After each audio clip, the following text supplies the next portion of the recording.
Y vamos a compartir en esta mañana la primera parte del libro de Habacuc. Quiero predicar todo el libro, ¿se imaginan? Los 3 capítulos en esta conferencia y en la que sigue. Así que los que van a venir al otro servicio van a escuchar la segunda parte y ustedes pueden comprar la segunda parte la semana que entra cuando ya esté disponible. Pero no se pierdan la segunda parte porque todo el libro de Habacuc es maravilloso. Ahora ya no tengo oportunidad, ¿se acuerdan cuando veníamos aquí los jueves y predicábamos por series, por libros? Y ahora pues tengo solamente 2 horas para compartirles a ustedes un libro maravilloso, relevante a la época en la que nosotros estamos viviendo. Antes de entrar en materia, solamente quiero darles algunas bases del libro de Habacuc, porque la palabra Habacuc significa abrazar a Dios. La palabra Habacuc en el hebreo significa abrazo a Dios. Y este hombre, el profeta Habacuc, fue un hombre muy singular porque vivió en tiempos difíciles, turbulentos, violentos, por lo que todo lo que estaba pasando le llegó a perturbar sus emociones, sus sentimientos, como estamos actualmente nosotros viviendo ante el cúmulo de circunstancias que de manera vertiginosa se están acumulando y parece como que estamos llegando más rápido de lo que nos imaginamos al final de la historia.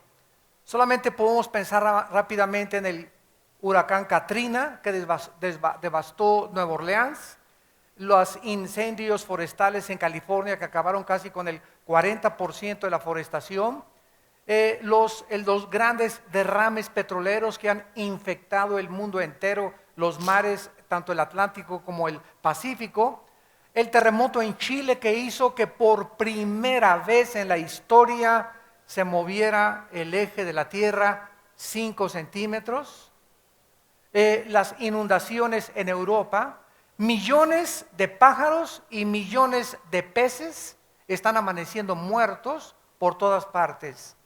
Y ahora un gran terremoto, es el 5º terremoto más grande de toda la historia que acaba de sacudir Japón.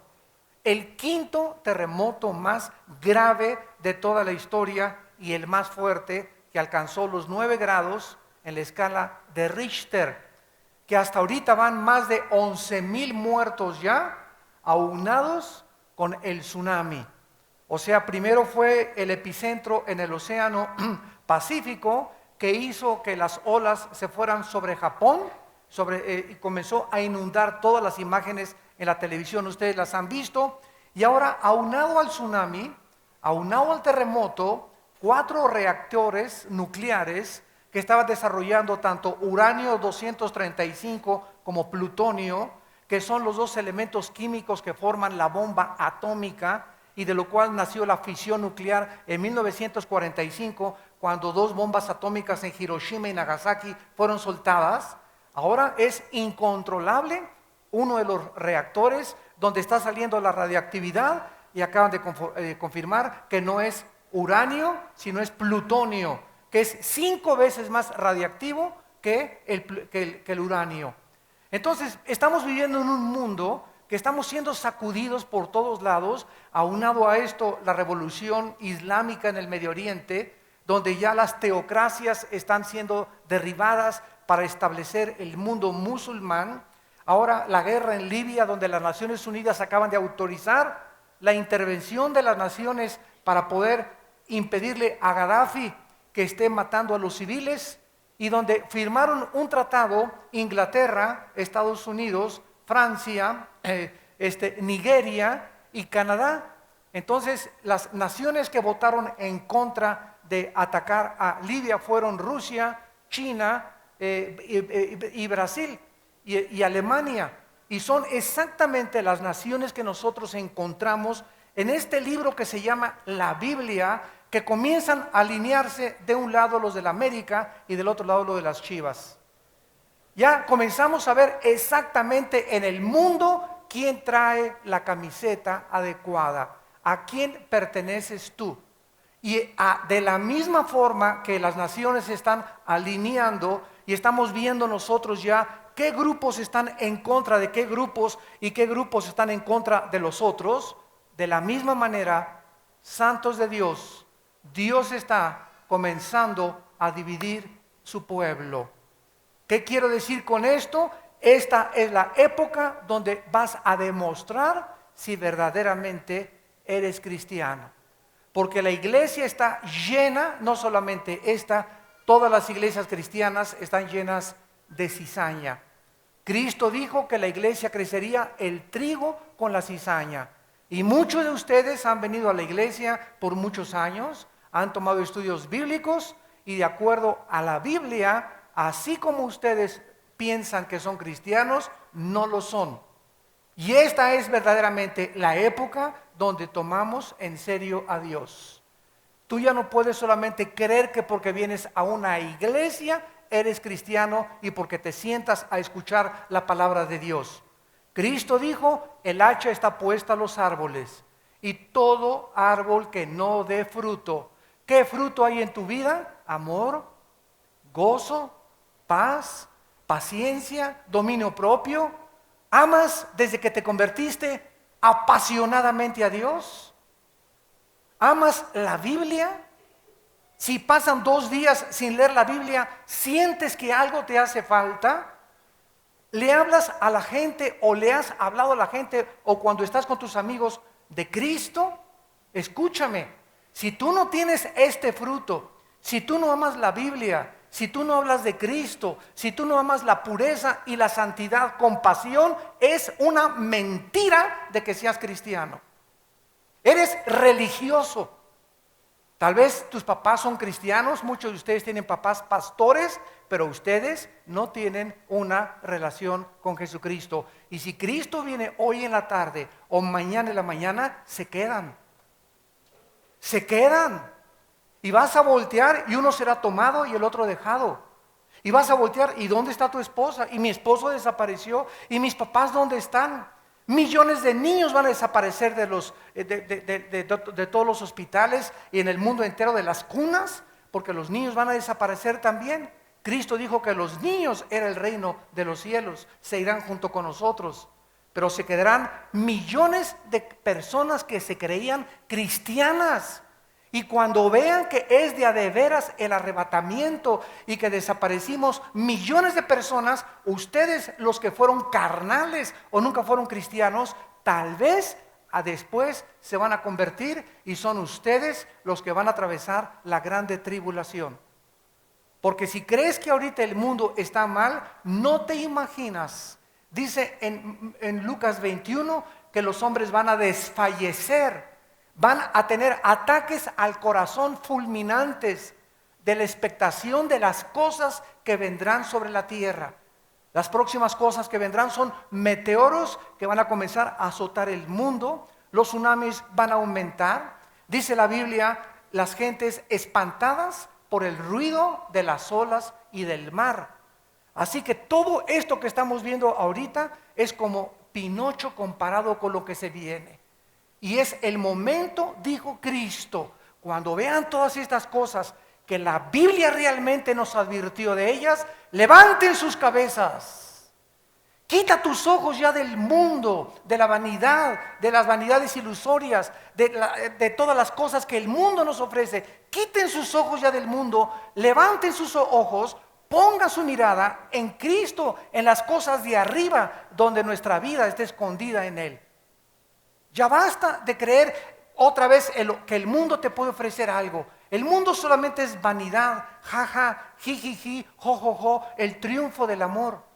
Babosadas, tonterías, cosas huecas que no tienen significado porque en cualquier momento tú caes muerto. Hace una semana, muchos de ustedes lo conocieron. Teníamos un hombre que me transportaba aquí cuando venía que se llamaba Fernando, chofer allá en Toluca. Iba a llevar a mis hijos el domingo pasado, hace 8 días, a México, y exactamente en Santa Fe, a las 5 o 6 de la tarde, le dio un ataque manejando él, la Suburban que nosotros le prestamos para que llevar a nuestros hijos, se quedó en la carretera en 1 minuto muerto. Yo, gracias a Dios, que me encontraba con mi esposa 15 minutos, llegamos inmediatamente, ¿verdad? Y estaba la camioneta pegada y ya me lo encontré, ¿verdad? Totalmente frío, en 10 minutos te pones frío. Se fue así a la vida. En la mañana lo vimos, jajaja, ¿cómo estás? Hola, amigo Fernando, etcétera, etcétera. Y tú no sabes si hoy en la tarde vas a ver la cara de tus familiares, o de tus hijos, o de tus padres, o de tus amigos. Ahorita nos estamos viendo. No sabemos si hoy en la tarde, jamás a muchos de ustedes los volveremos a ver, porque la muerte nos llega a todos tarde o temprano. ¿Estás tú preparado para encontrarte con tu Dios? ¿Estás listo para enfrentar la eternidad? En el momento que muramos se acabó todo para atrás. Ya no puedes hacer ninguna obra buena, no puedes hablarle a nadie de Cristo, no puedes hacer absolutamente nada ya para Dios. Después de la muerte es el juicio. Y ahí estarás enfrente de Dios. ¿Qué hiciste con tu vida? ¿Qué hiciste con tus hijos? ¿Qué hiciste con tus padres? ¿Qué hiciste con tu matrimonio? ¿Qué hiciste con los bienes que te di? ¿Qué hiciste con el dinero? Pues ahí lo tengo en el banco y debajo del colchón. ¿Qué hiciste con los talentos y los dones? Pues los enterré. Apártate de mí, siervo infiel, al infierno preparado para el diablo y sus ángeles. ¿Cuántos de ustedes, Dios no lo quiera, van a escuchar esta voz de sentencia que los condenará por toda la eternidad? Habacuc fue un hombre que estaba perturbado y confundido por lo que estaba pasando en el mundo. Dice en el versículo 2 y 3 las preguntas que le hace a Dios. Y dice Habacuc: ¿hasta cuándo, oh Jehová? Y ese es el clamor de nosotros. ¿Hasta cuándo, oh Dios, voy a orar? Voy a clamar. Y parece que Dios no escucha. Daré voces a ti a causa de la violencia y no salvarás. ¿Por qué me haces ver iniquidad y haces que vea molestia? Destrucción y violencia están delante de mí, y pleito y contienda se levantan. Este libro fue escrito durante el reinado del rey Joacim de Judá, cuando la sociedad estaba totalmente corrompida, política, social y moralmente. En la época de Habacuc, todos los líderes políticos y religiosos se habían corrompido. Abusaban de la gente, abusaban de su poder, oprimían, y nadie había nada para impedirlo. Los ricos explotaban a los pobres, escapando del castigo porque compraban a las autoridades. ¿Nos parece algo parecido?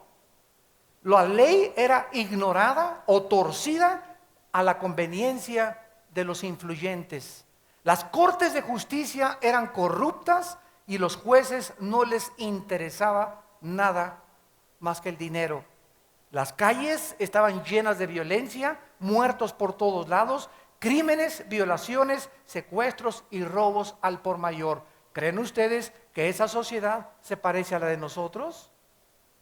El hombre no ha cambiado. La historia nos muestra que el hombre no aprende de la historia, porque aunque hemos cambiado cultural o socialmente y tenemos mucha más tecnología y más desarrollos científicos en el siglo XX y en el siglo XXI, el corazón del hombre desde Caín es el corazón perverso y engañoso más que todas las cosas.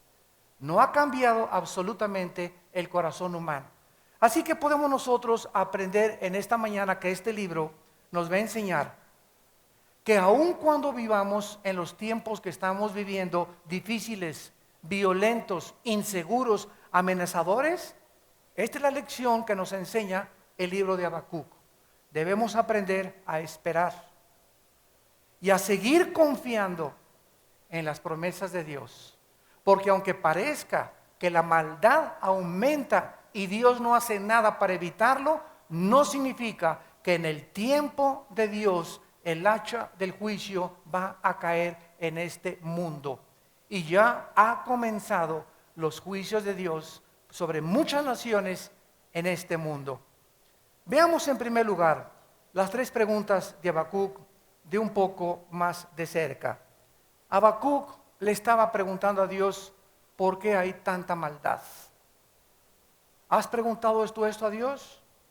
¿Por qué permite Dios tantas injusticias y no interviene? Estas y otras más preguntas nos han perturbado profundamente desde el principio de la creación. existen, ¿verdad? Porque el mundo no es como debe de ser. Quisiéramos que el mundo fuera diferente. Por todas partes actualmente reina el pecado, la inmoralidad, la corrupción. Y aparentemente Dios es un Dios indiferente. Y Habacuc comienza su libro sin rodeos, preguntándole a Dios acerca de esta aparente indiferencia. Señor, ¿por qué no haces nada? ¿Por qué no haces nada en México? ¿Por qué no has intervenido? ¿Por qué no haces nada en Europa? ¿Por qué no haces nada en Sudamérica? ¿Por qué no haces nada con mi familia? ¿Qué es lo que está pasando? ¿Por qué permaneces en silencio, oh Dios? Contéstame, Señor. Y ¿saben algo? Que a Dios no le molesta que lo cuestionemos, pero que lo cuestionemos con la correcta actitud. Este mismo cuestionamiento lo hizo Job antes, cientos de siglos antes que Habacuc. Job era un hombre recto, era un hombre justo, era un hombre temeroso de Dios, era un hombre que amaba a su familia, era un hombre que oraba por sus hijos y oraba por su trabajo, y de repente pierde el trabajo, pierde a sus hijos, pierde su ganado, pierde sus cuentas bancarias, pierde sus ahorros y se queda absolutamente sin nada. Pero no fue todo, también pierde su salud. ¿Se imaginan ustedes perder todo y aparte la salud? Porque todavía con salud, ¿verdad?, podemos seguir enfrentando y tenemos ganas. Por eso es tan importante mantenernos con salud, porque la salud es importante por la energía que necesitamos para enfrentar los problemas. Y Job, al ver todo esto, cuestiona a Dios en el capítulo 3. ¿Por qué mejor no me abortó mi mamá? Le dice Job a Dios. ¿Para esto nací? ¿Para haberme quedado miserable sin nada? ¿Por qué mejor me permitiste que viniera yo y viera la luz? Me hubiera quedado como los abortivos que nunca han visto la luz y siempre vivieron en las tinieblas.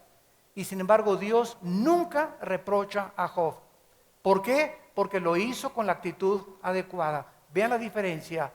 Señor, ¿por qué permitiste esto? ¿Por qué permites tanta violencia, Señor? No entiendo lo que está pasando. Oh Dios, ¿qué cosa es lo que está sucediendo? Esta es la actitud que le gusta a Dios. Vean la diferencia. ¿Qué te pasa? ¿Por qué permitiste esto? Me quitaste mi carro, ¿verdad? Pero soy cristiano. ¿Para eso me convertí? ¿Para eso te llevaste a mi novio ahora? ¿Y me quitaste ahora a mi novia? ¿Y me quitaste mi trabajo? ¿Para eso voy a la iglesia? ¿Se fijan ustedes que son las mismas preguntas, pero con diferente actitud? ¿Qué diferencia venir y decirle a tu mamá, verdad? Mamita, ¿por qué me castigaste? A decirle, ¿y por qué me castigaste? ¿Quién te crees, mamá? ¿Se fijan? Es la misma pregunta, pero con diferente actitud. Y es la actitud, no las palabras, la que le interesa a Dios, porque de la abundancia del corazón salen las palabras. Entonces, de acuerdo a tu corazón, hablas como hablas y dices lo que dices. La pregunta de Habacuc era muy importante. ¿Por qué no contestaba Dios sus oraciones? Versículo 2. ¿Hasta cuándo, Jehová, clamaré y no oirás? Daré voces a causa de tanta violencia y no salvarás. Aparentemente Habacuc había estado mucho tiempo orando por la ayuda que Dios necesitaba darle al mundo.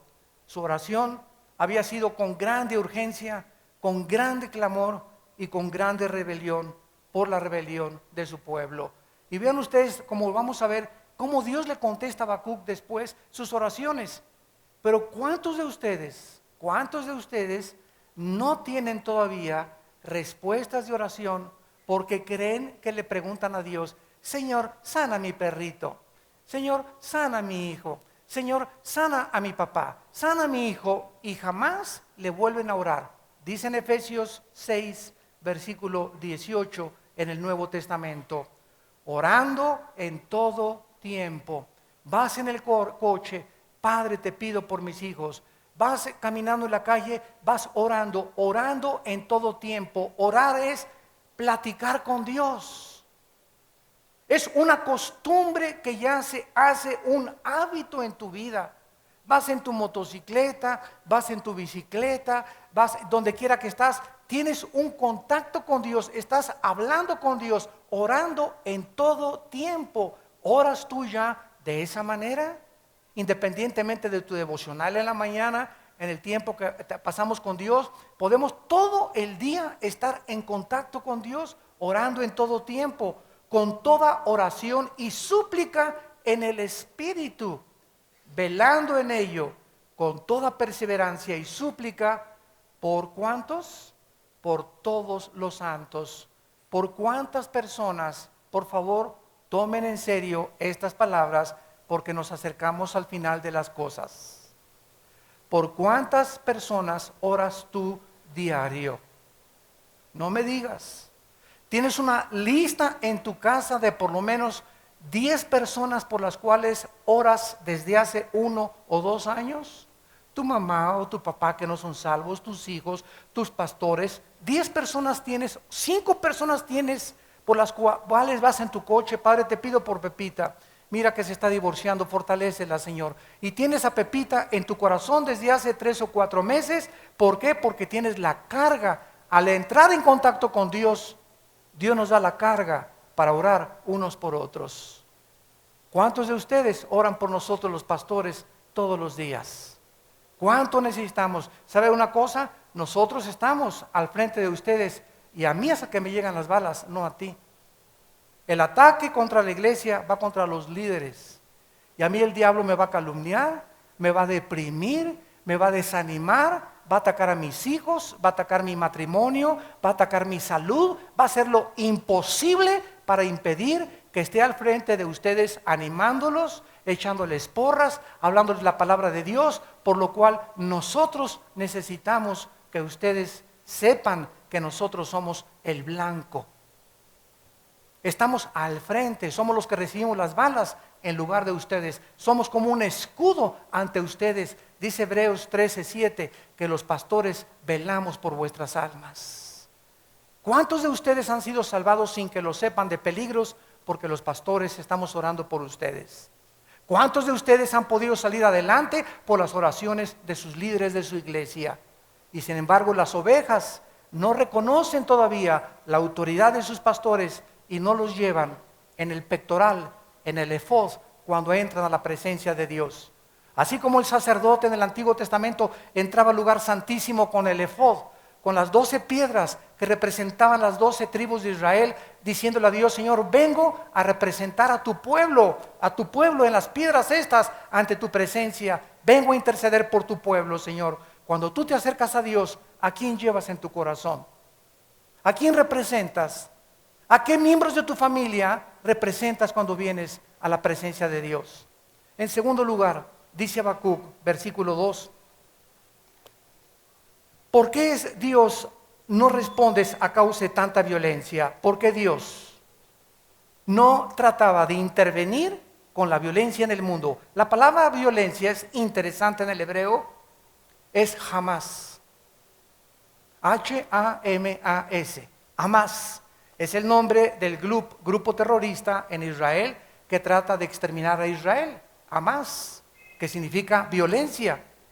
Pero es interesante que esta violencia, esta palabra no se refiere a la violencia física necesariamente, o a la causada de un tsunami o de un terremoto o por fenómenos naturales, sino que se refiere a una violencia causada por el pecado de la inmoralidad. Vamos con cuidado.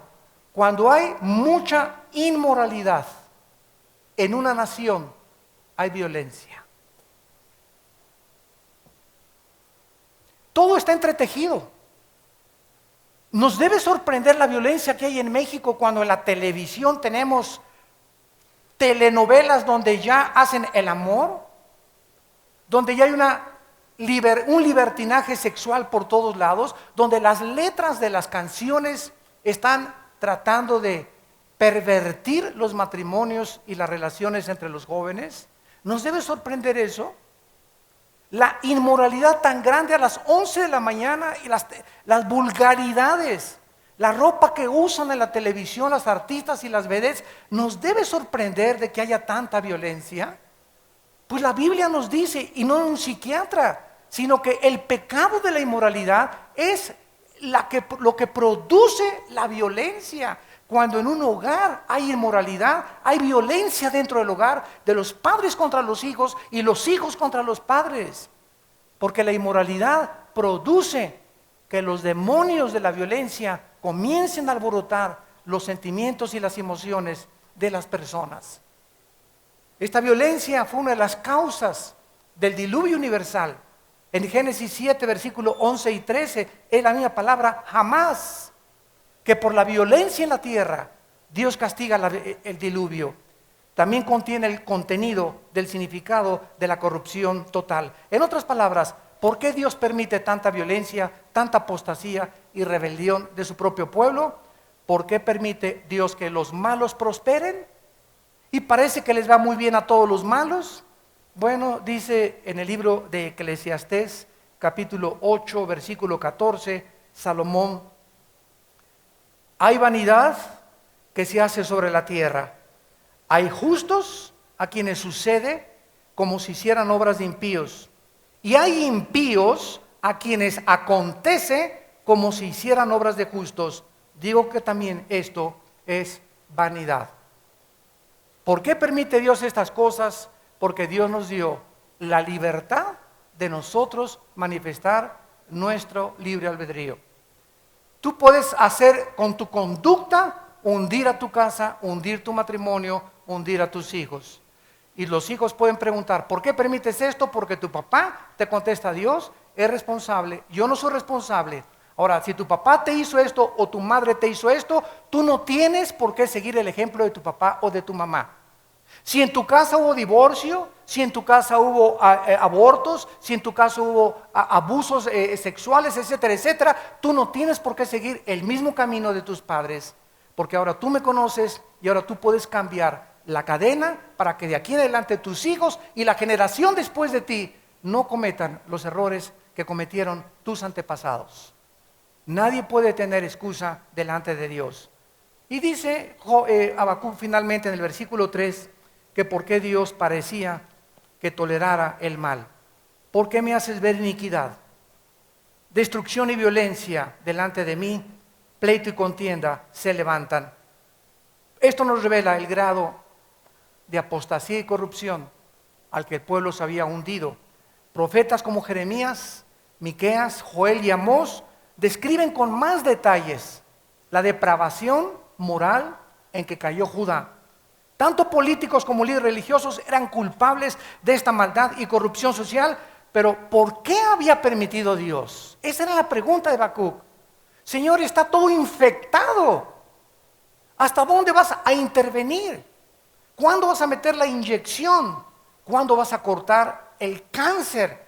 ¿Cuándo vas a llevar a cabo la cirugía para extirpar ese tumor de maldad que existe en nuestra sociedad?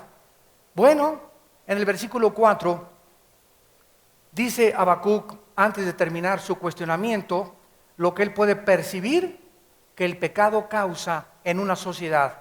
Número 1, el pecado hace que la ley se debilite, por lo cual la ley es debilitada. La ley ya no era efectiva, era pisoteada por todas partes. La ley de Dios no tenía ninguna influencia sobre la conducta del pueblo de Dios. Escuchen esto: si hay problemas en México o en cualquier nación, no nos atrevamos nunca a echarle la culpa al gobierno. No importa qué partido sea el que esté allá arriba en el trono, pero la culpa de la inmoralidad y de los problemas que existen en una nación se encuentran en la actitud de la iglesia. Nosotros somos la sal, no es el gobierno. ¿Qué es la sal? Lo que impide la corrupción. Nosotros somos la luz. El gobierno no tiene ninguna luz. El gobierno tiene una autoridad y una jurisdicción civil nada más para impedir la maldad y hacer que se cumplan las leyes. Pero la influencia de la iglesia, el gobierno no puede hacer nunca que cambie a una persona el corazón. El gobierno castiga las iniquidades y los pecados, pero es la iglesia, somos nosotros los que tenemos el poder de Dios de poder cambiar los corazones de las gentes mediante la predicación del Evangelio. El gobierno no puede cambiar a los individuos, es la iglesia la que cambia las situaciones. ¿Qué pasó con la gran reforma? Martín Lutero no cambió Alemania, cambió Europa entera. Cuando se paró con la Biblia delante de las autoridades religiosas y les dijo, así dice el Señor, y comenzaron a seguirlo y se incendió Europa en la reforma que le llaman protestante, cuando comenzaron a levantar la sola escritura y sola fide, solo la Biblia y solo la fe. Abajo con el misticismo, abajo con la doctrina de la prosperidad, abajo con tantas tonterías que por todos lados están predicando. Regresemos a la Biblia y regresemos a la fe. Abajo con los trapitos ungidos. Aquí traigo un trapito con aceite para que si me lo compras en $5 lo pones bajo de tu cojín y vas a ser sanado. Hemos quitado los ojos de la Biblia, que es el origen de la fe, y los hemos puesto en objetos hechiceros, porque es hechicería eso. Ha entrado a la iglesia la hechicería y los cristianos lo aceptan y se lo comen todo. Y nos extraña porque esté como está la sociedad. Nos extraña que esté sucediendo lo que esté sucediendo. Ay, sí, esos pastores y esos líderes. No, es que tú como oveja tienes la responsabilidad de estudiar la Biblia, de doctrinarte, de conocer la teología de la Biblia para aprender a distinguir entre lo bueno y lo malo. Si eres engañado y llevado con la corriente, es porque así lo has querido. Nadie te ha puesto una pistola y te ha dicho, cree en esto, cree en aquello. Tú lo has aceptado porque te conviene a tus intereses, porque no tienes tiempo de estudiar la Biblia y por eso andas buscando palabras de profecía. Ay, el hermano, dame una palabra de profecía. O sea, en lugar de que tú vengas a encontrar en la Biblia la profecía de Dios, buscas por otros medios, por caminos más cortos, la palabra de Dios. Y esto es lo que hace que tú puedas ser engañado. ¿Por qué tolera Dios el mal? ¿Por qué está pasando esto? La ley es totalmente debilitada. En el libro de Isaías, capítulo 24, dice el profeta Isaías, en el versículo 4 al 6, Isaías 24, del 4 al 6, se destruyó, cayó la tierra, enfermó, cayó el mundo, enfermaron los altos pueblos de la tierra y la tierra se contaminó. Se echó a perder. Esto no sucedió hace 2700 años. Esto está sucediendo en el siglo XXI. Por primera vez esta profecía se está cumpliendo. La tierra está, el aire, los mares, el agua, la comida. Acabo de enterarme ayer que encontraron partículas radiactivas en California. Ayer. De lo que pasó en Japón, ya están volando, ya están llevando el aire, partículas radiactivas en California. Todo está contaminado. Y dice a continuación el profeta, ¿por qué? Porque traspasaron las leyes, porque falsearon el derecho, quebrantaron el pacto sempiterno. Dios nos ha puesto una raya y nos has dicho, Adán, puedes comer de todos estos árboles, pero no cruces la línea que te estoy marcando, no transgredas mis leyes, porque si comes de ese árbol vas a morir. Dios nos ha dicho, te doy el sexo, es precioso, lindo, celestial, formidable, maravilloso el sexo en el matrimonio, pero no traspases la línea y quieras usar el sexo fuera del matrimonio, porque te va como en feria, dice el Señor. Tristeza, dolor, amargura, lamentación. Vas a lamentarte haber abusado y haber cruzado la línea que yo te demarqué. Y nos dice así Dios con todas las cosas. Miren qué mundo les he dado. Árboles de manzanas, de fresas, lagos, Cancún, el agua, lindo, la vegetación, todo lo que les he puesto, las puestas del sol, maravilloso, oxígeno. Es un planeta para que lo disfruten. Y después de casi 6000 años, el planeta está ya así. infectado con una neumonía terminal, a punto, la tierra ya no nos aguanta. Hemos hecho un pobre papel como administradores de este planeta Tierra. Y no le echemos la culpa de Dios. Nosotros, con nuestras bombas atómicas, con nuestras ideas de conquista y de querer más territorio, y la ambición y la avaricia, es lo que ha producido que Dios pueda decirnos: esto que están viviendo es obra de ustedes. No les extrañe lo que están pasando, no volteen y me echen la culpa. Yo les he dado libertad y es lo que ustedes han hecho con su planeta. Yo te di una casa para vivir, Pancho, y la casa estaba recién pintada y las chapas funcionaban y tenía ventanas, y llevo a los 5 años, pinta rajeada con grafiti, las ventanas rotas, oxidado todo. Mira nomás lo que has hecho con la casa que te dejé para administrar. Es que los mosquitos y la humedad. No le eches la culpa, tú eres responsable de mantener esa propiedad. Y la propiedad es nuestro cuerpo, y somos responsables de nuestro cuerpo y del mundo que Dios nos dio.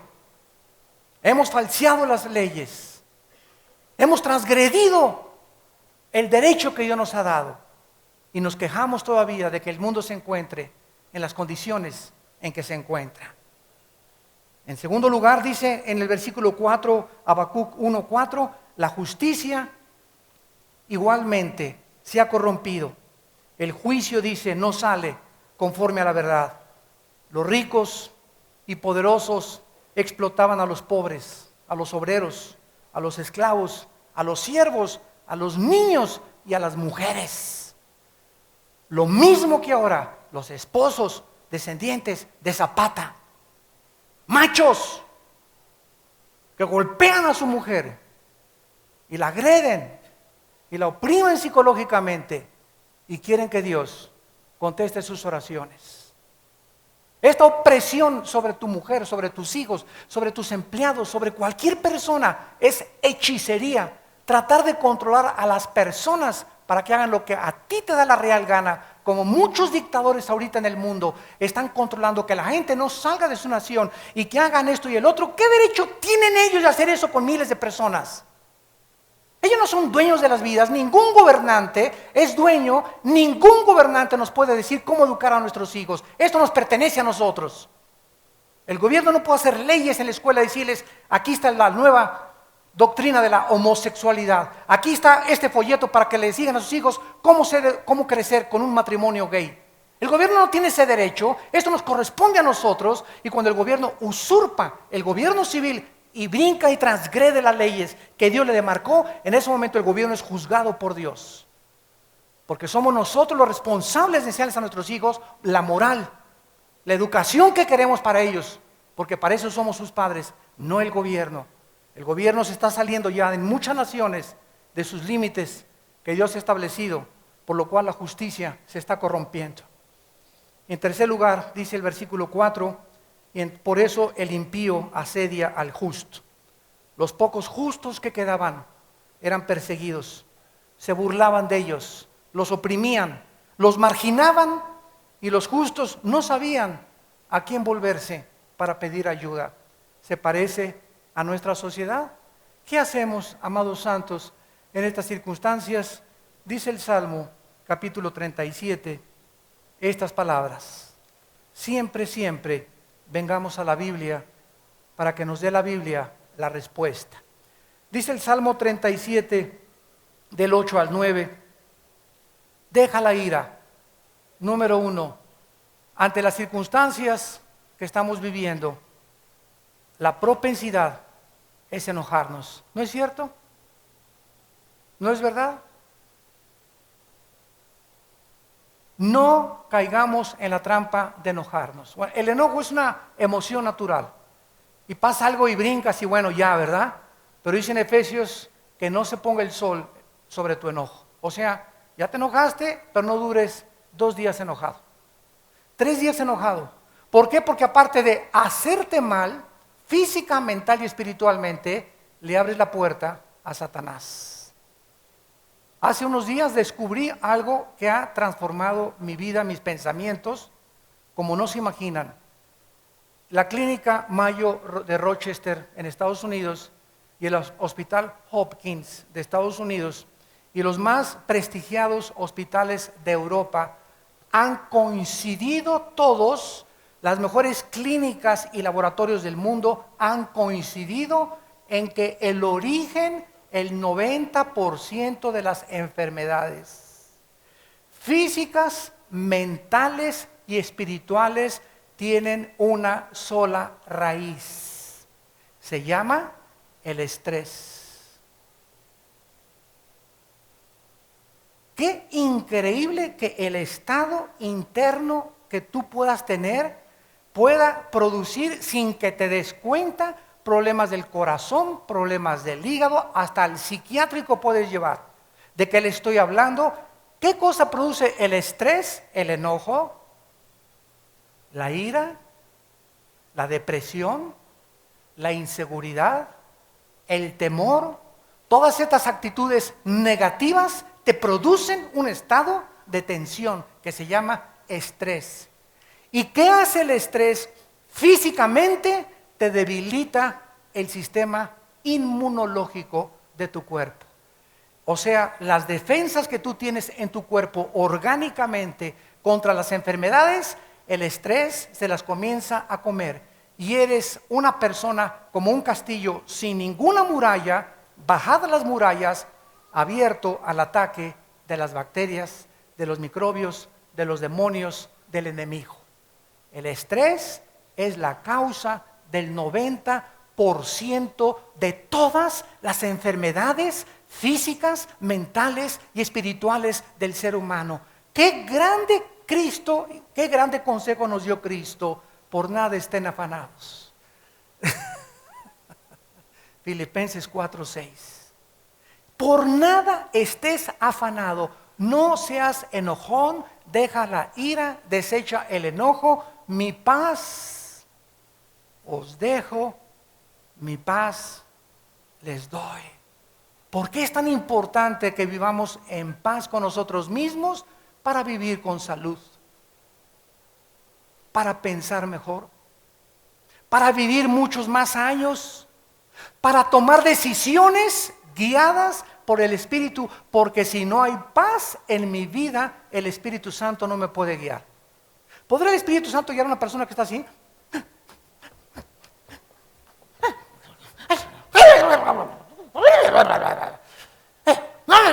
¿Podrá el Espíritu Santo manejar a una persona así? Ay, Señor, ay, Dios mío, Dios mío, ¿por qué mis hijos? Dios te dice: aplácate, sereno moreno, primero. Hasta que tú no estés en paz, no te puedo comunicar, porque para que mi Espíritu Santo te diga qué es lo que tienes que hacer, tienes que tener paz para discernir mi voz. ¿Cómo puedes discernir la voz del Espíritu Santo o leer la Biblia con una actitud de enojo, de venganza dentro de ti, de ira, de amargura? No se puede. Por eso vienes a la Biblia y no le entiendes, y no le entiendo, no le entendí nada, ¿verdad? Traigan mejor el Calimán. ¿Qué es lo que te impide poder entrar y discernir la palabra de Dios? Tu estado interior, tu actitud que tú tienes hacia la vida. Cálmate, tranquilízate, dice el Salmo 37, deja la ira, desecha el enojo. Dice el versículo: no te excites en manera alguna a hacer lo malo. Es que mi esposo me ha hecho esto, y me aconsejó una persona que muerto el perro se va la rabia. Oye, espérame tantito, no me estás diciendo que quieres matar a tu esposo, ¿verdad? Así me dijo mi amiga: muerto el perro se va la rabia.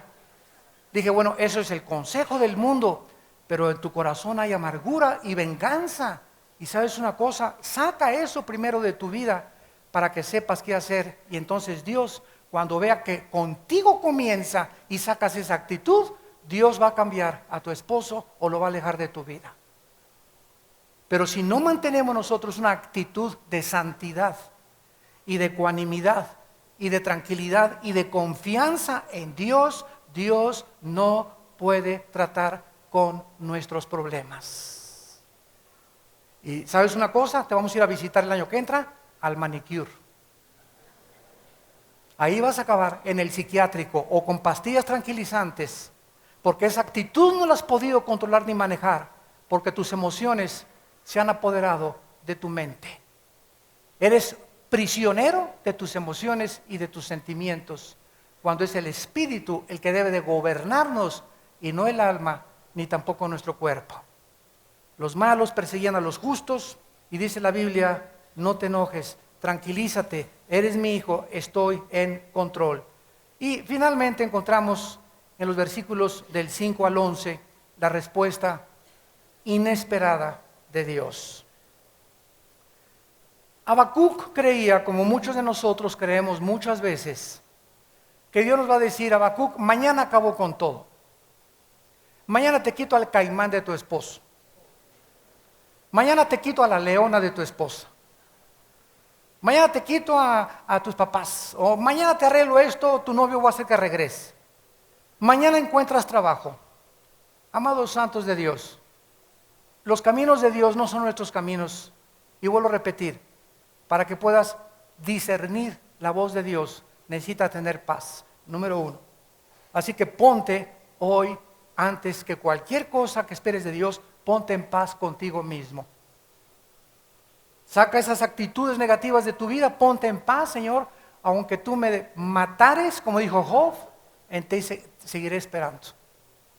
No importa lo que pase, estoy en tus manos, tú eres soberano, yo te alabo y te bendigo. Yo quiero tener paz en medio de tantas tribulaciones, tsunamis, huracanes, pérdida de trabajo, falta de dinero, inseguridad al futuro. Señor, yo quiero tu paz, porque con tu paz puedo seguir marchando hacia la meta del supremo llamamiento en Cristo Jesús.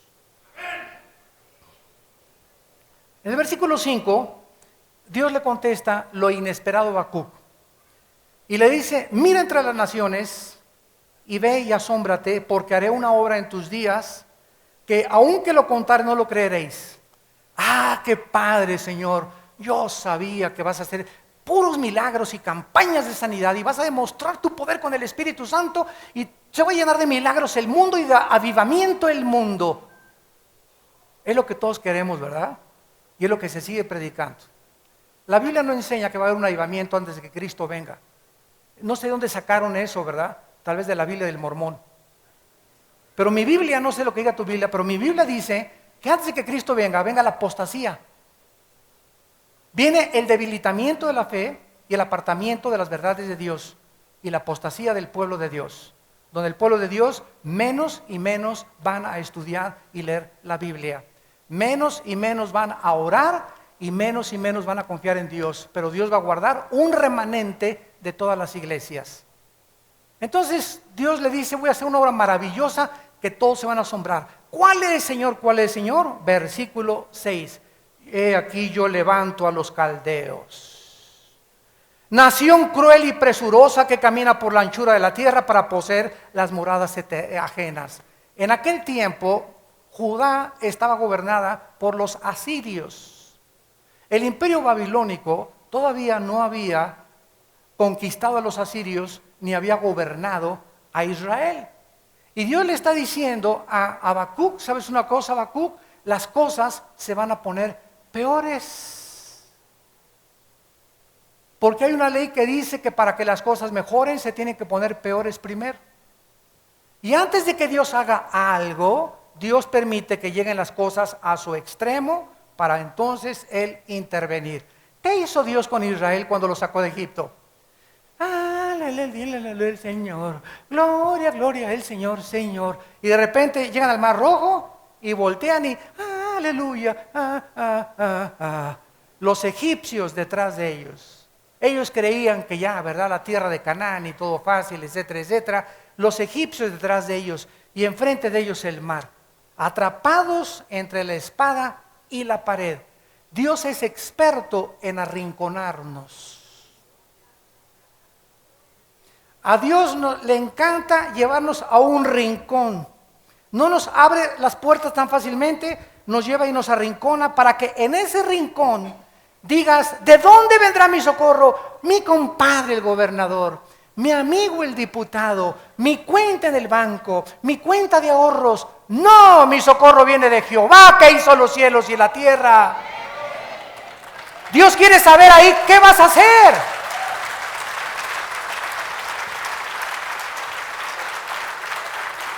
Es ahí cuando estamos arrinconados, cuando humanamente no encontramos una respuesta. Cuando ya no puedo contar con mi familia, ni con mis amigos, ni nada, cuando estoy solo totalmente, ahí es cuando Dios le dice a Moisés, diles que no hagan nada, que estén quietos y que vean mi salvación.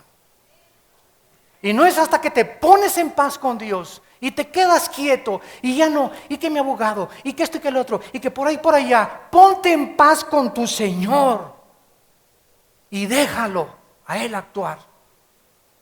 En el día que temo, dice el Salmo 51, en ti confío más. Es en el día de la angustia, en el día de la persecución, en el día en que no encontramos ninguna puerta por ningún lado, donde dice Dios, no hagas nada, por favor, porque lo que vas a hacer, te vas a arrepentir. Porque mientras no tengamos la actitud de estar en paz con Él, vamos a tomar decisiones equivocadas. Y esto es exactamente lo que Dios le estaba enseñando a Habacuc.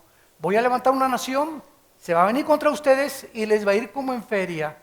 Eso hizo que Habacuc se perturbara, imagínense, todavía peor, porque entonces en el versículo de 12 al 13, Habacuc se da cuenta que esa teología no era la que le enseñaron en el seminario, ni en el instituto bíblico.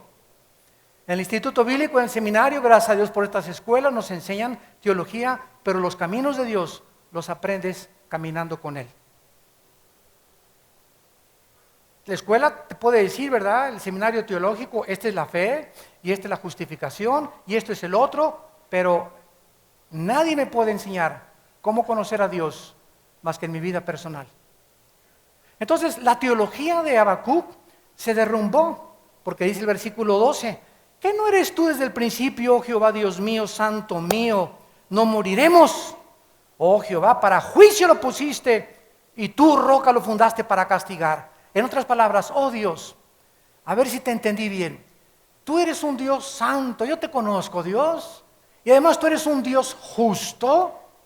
¿Cómo puedes usar una nación que está peor que nosotros, que son los babilonios, para castigarnos a nosotros? Que pues sí somos malos, ¿verdad? Pero no tan malos como los babilonios.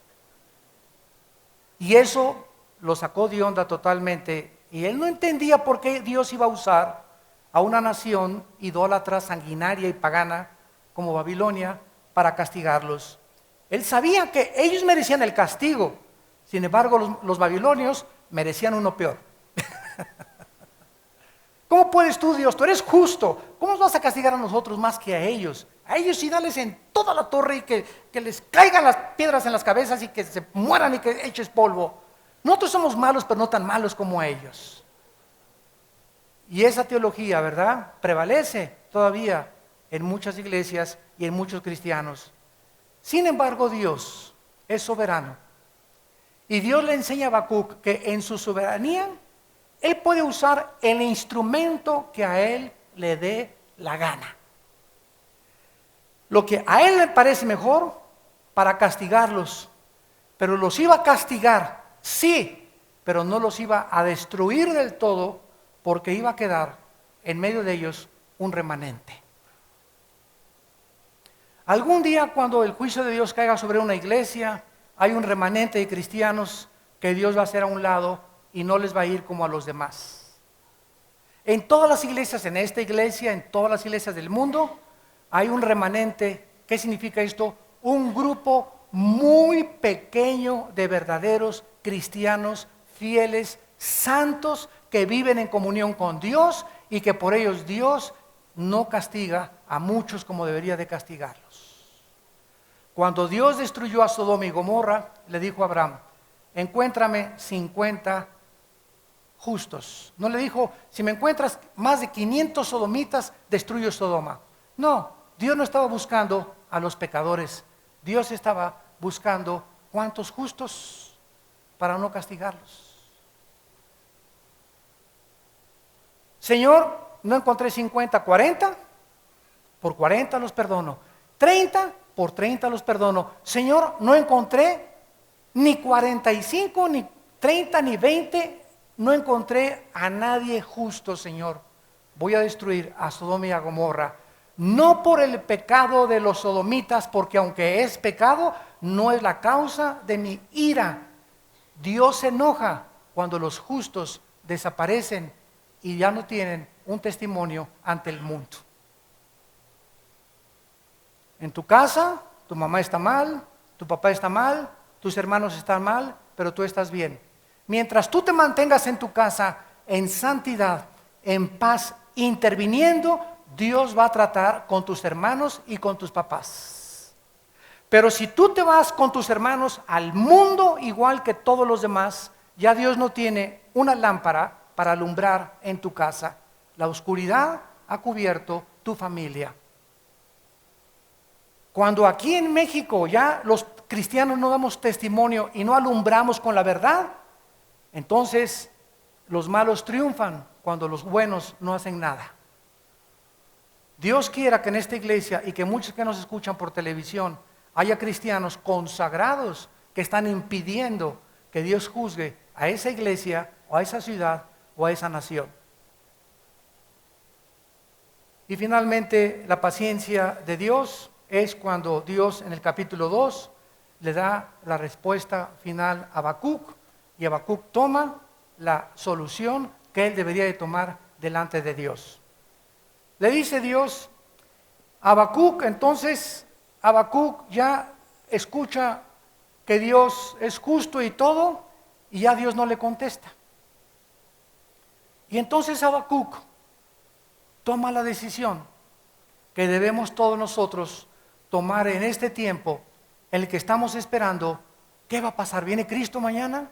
¿Se van a poner las cosas peor en México? ¿Viene el Armagedón? ¿Cuántas guerras hay antes del Armagedón? ¿Cuánto tiempo tarda para el anticristo? Debemos en primer lugar, versículo 2, capítulo 1, permanecer en guardia. Permanecer en guardia, o sea, mantenernos vigilantes. La palabra guardia, mishmaret, en el hebreo significa mantenerte despierto. Jesús dijo en Marcos 14:38, velad y orad para que no caigáis en tentación. Mantengámonos en estos tiempos de presión increíble contra nuestras vidas sexualmente. Hay una presión increíble. Me decía mi esposa que ella sentía en Toluca un espíritu de perversión gruesísimo. Y así estamos sintiendo, ¿verdad? La presión, ¿verdad? A fornicar, la presión a adulterar, la presión de que el homosexualismo es algo normal porque los artistas salieron del closet. Y como es famoso porque yo también no salgo del closet, también que me digan el mariposón de Aleluya. Y es la presión de la televisión, del cine, ¿verdad? Sexualmente, la presión de hacer dinero, la presión de que no tranza, no avanza. Debemos mantenernos despiertos en esta época en que estamos viviendo, alertas de que estamos rodeados de lobos. Vivimos un mundo controlado por el enemigo. Jesús dijo, nosotros no somos del mundo, por eso nos sentimos mal en el mundo. No hay nada en el mundo que nos satisfaga, no hay nada que nos llene y no queremos ser como los del mundo. No quiero ser diferente, ir al mundo y decirles, vente que vengo a sacar a ti, y no que el mundo me jale y me haga como ellos. Ustedes son santos, una nación santa, real sacerdocio, para que alumbren y anuncien las virtudes de aquel que los llamó de las tinieblas a su reino admirable.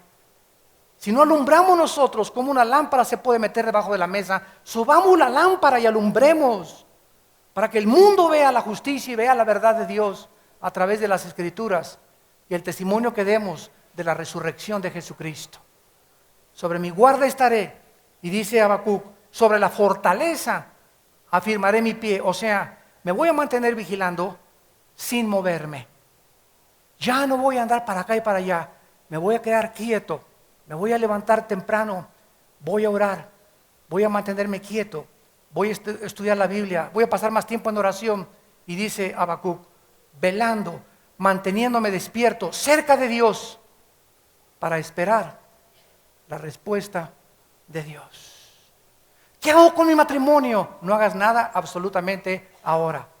¿Qué pasó con mi trabajo? No hagas nada en tu trabajo. ¿Regreso con mi novio o no regreso con mi novio? No hagas nada, absolutamente nada. Simplemente cae de rodillas pasa un tiempo conmigo, una semana, 2 semanas, o 4 días, o 5 días, y espera mi respuesta. No andes diciendo, voy a buscar una palabra de profecía para que me hable el Señor. Tú busca y tú ten comunión con Dios, y Dios te habla a través del Espíritu Santo y de su palabra, su voluntad para tu vida. Si andas buscando palabras de profecía, vas a caer algún día en el engaño. Y te van a decir, el próximo domingo, a una muchacha que entre con un vestido verde, es la con la que te vas a casar. Y a los 2 años te divorcias por haberle creído a ese falso profeta. Y nosotros no estamos en un mundo de adivinaciones. Dios nos ha prometido guiarnos a través de la Biblia con el Espíritu Santo. No estamos buscando palabras por otro lado para que me digan y me confirmaron esto. La Biblia te confirma todo si tú tienes tiempo para pasar con Dios. Dale tiempo a Dios para que Él construya tu vida. Dios nos asegura que Él está atento a nuestras oraciones, pero no siempre vamos a recibir las respuestas que esperamos. En Lucas 18:1, Cristo les enseñó a los discípulos el secreto de orar y de no desmayar. Llega un niño chiquito y me dice, papi, mis chocolates. Chamaco, no esté molestando. Y al ratito, papi, mis chocolates. Chamaco, que no me esté molestando. Papi, que no me esté molestando. Y a la 5ª vez, ¿dónde están los chocolates? Vamos a los chocolates allá para que no me esté molestando. O sea, ante la insistencia, muchas veces es cuando Dios contesta. Es cuando me doy cuenta que el niño realmente quiere chocolate y no me va a soltar hasta que no le dé el chocolate. Y Dios quiere que nos agarremos de su manto como la mujer del flujo y entre la multitud, y tuvo que empujar y quítate, y era una mujer inmunda, y insistió, y cuando tocó a Jesús, Jesús dijo, poder ha salido de mí. Vemos inmediatamente, ¿verdad?, en el ámbito espiritual invisible, de qué forma al hacer contacto con Dios, la actitud de la mujer, la energía de la mujer, tocó el Espíritu de Jesús. No tocó su manto, tocó su espíritu. Él sintió de su espíritu que salía algo, porque Dios no puede mentir. Es su espíritu el que lo mueve nuestra fe. Tú puedes llegar con Dios, ay Señor, ven Señor, ay Virgen del Socorro, ay de Jesucito Santo, ayúdame Señor, ven nomás como estoy, soy una viuda y nadie me quiere y ya me dejaron. A Dios no lo mueven ni tus chillidos, ni tus caprichos. Te puedes ayudar, mira, se llaman los nopales y te puedes nopalear lo que quieras en la espalda. Haz lo que tú quieras, a Dios no lo mueve más que la fe. Hebreos 11:6. Y sin fe, si tú no confías en Dios y en sus promesas, no hay nada, nunca lo que hagas, ni aunque te vayas de rodillas a la villa, lo va a agradar. A Dios lo mueve la fe. La mujer del flujo movió a Jesús porque ella tenía fe que al tocarlo iba a ser sanada. Dice en Hebreos capítulo 6, versículo 12, a fin de que no se hagan perezosos, sino imitadores de aquellos que por la fe y la paciencia. Aquí tenemos 2 virtudes hermanas, una moneda con 2 caras. Nunca la fe camina sin la paciencia, y para que tengas paciencia tienes que tener fe. Es a través de creer en Dios y de saber esperar en Dios, dice la Biblia, que podemos nosotros heredar las promesas. La fe es la certeza, ni se lo saben ese de siquiera. ¿Verdad? Es la certeza de lo que, ahí está otra vez, esperar y fe. Desde que se define la fe, se define junto con la paciencia. La fe es una seguridad de algo que viene. Si yo lo tengo aquí enfrente, ya no tengo por qué estarle esperando. Es algo que Dios me ha prometido y que todavía no lo veo, pero tengo la seguridad de que viene, porque Él lo ha dicho. La convicción de lo que no se ve. Tengo la seguridad que viene y que Dios me va a sacar del pozo de la desesperación, y aunque no lo vea, estoy convencido. La convicción, aunque no lo vea, de lo que no se ve. La fe está relacionada apúntalo con el futuro y con lo invisible. Y no en trapitos ungidos de aceite, por el amor de Dios. Trapitos ungidos. El otro día me llegó un sobre y me dice el sobre de un famoso ministerio: si me manda usted $100, voy a poner mi dedo en aceite sobre su sobre, señor Alducin, y se lo voy a regresar, y va a tener a usted 11 meses de prosperidad. Me están vendiendo un seguro. Increíble en la iglesia. Es un ministerio famosísimo en el mundo. Estamos vendiendo ya seguros de prosperidad, seguros de vida ya. Y le mandé contestar, y a los 11 meses se me acaba el seguro, ¿qué hago? ¿Le mando otros $100? O sea, mi prosperidad va a depender de usted y de lo que yo le dé. Pero ese es el mundo en que vivimos. Y los cristianos, como burros, ¿verdad? Creyéndoselo todo, con las orejotas. Ahí van y panan. Y ahora sí, él me va a asegurar, este predicador, si le mando esto, ¿verdad? Y sabes una cosa, claro que Dios quiere que le mandemos, pero Dios no hace negocios con nadie. Dios no es un negociador. A Dios le damos no para que Él nos dé, como se les enseña malamente a los niños en la escuela dominical. Si tú le das $1, Él te da 2. Y crecen los niños creyendo de que le damos para que nos dé, le damos para que nos dé. No, le doy, y aunque Él no me diera nada, lo que Él hizo en la cruz por mí es suficiente para quedar eternamente en deuda con Dios. Le doy por amor, porque Dios es maltador alegre. Le doy porque me nace, porque lo amo y porque quiero que su ministerio y el reino de Dios progrese. Y si no me da, está muy bien. Y si me da, qué bueno. Pero no lo hago con el fin de aumentar mis ganancias, sino porque amo la obra de Dios. ¿Ves? La actitud y los motivos son los que cuentan delante de Dios. Habacuc toma una decisión: permanecer en guardia, sin moverse, porque solo los cristianos inmaduros, para terminar, al igual que los niños, quieren todo así. ¿No es cierto? Los cristianos inmaduros, pongan sus manos, quiero recibir la unción. Polvito de oro, diamantes del cielo. Deme una palabra de profecía. Buscan por todos lados misticismo, engaños, cosas, hechicería que están relacionadas con el mundo del ocultismo. Sin darse cuenta están alejando